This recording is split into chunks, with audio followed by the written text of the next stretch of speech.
Now, speaking of incredible, there are times where I take a look at the advancements in technology, and the only downfall is that it involves human beings.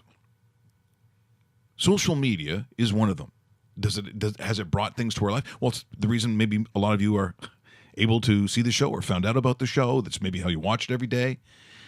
And then there's the problem of the frailties of the human mind and soul, where you can be despicable. Now, this is not settled, but it is a story out of Ottawa that has made, and you probably is trending. You've heard about this. But when I saw this morning, Dave, my jaw hit the ground because of the content. It may be disturbing to some. I'll be honest, if you're watching it, it may be disturbing to some. This is courtesy of the CBC. I thought they could explain it best as the story comes out of Ottawa.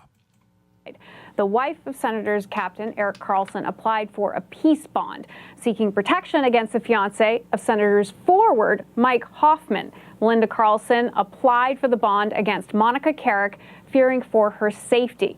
In the court documents, Melinda alleges Carrick uttered numerous statements wishing her unborn child dead.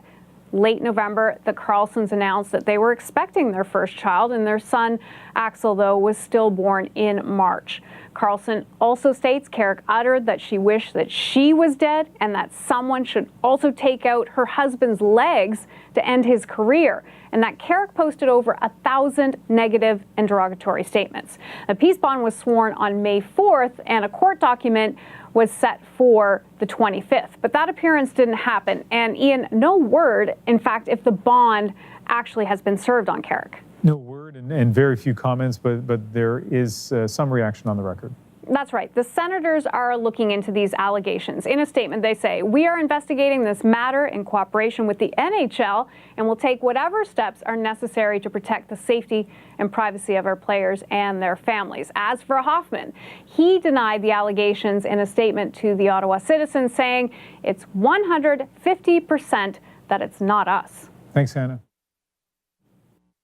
Sorry, that is the story coming out of Ottawa. You should know that the peace bond to this point, which is the same as a restraining order. That's the American version.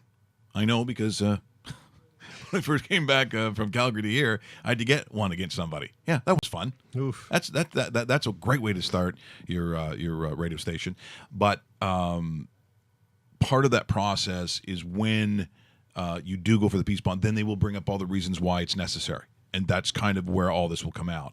And at that time, there has to be substantial, not evidence, but evidence-like material that the law enforcement will say yes to it. Because you just can't, I can't come up to you and say, this guy over here is bothering me. Can you? And the cop will sit there and go, "You got it. What's the first name?" It's like I have to bring some sort of substantial evidence that there would be bodily harm. Bingo. Right, so that there is legitimate harm coming your way. I can't imagine that someone would, in the most deplorable of conditions,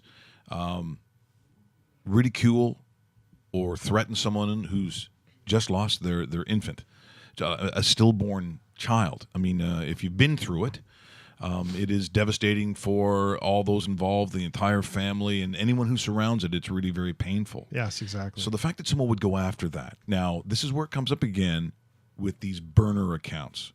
That wording has come up again in this, which is why Hoffman said, "No, it's not my fiance." But you never really quite know. It's just that someone either thought this was a good idea or this was a way to get back at someone. Maybe you're just a hockey fan. Let's say it was an account that isn't actually associated with the two, but someone thought of this idea. And this is where I think I take a look at that technology, which can be so helpful, as in so many cases, that we've come so far that we have the ability to share this information, and someone's going to use it for this. Yeah. And this is where we fail as human beings. What? Did we just become best friends? Yep.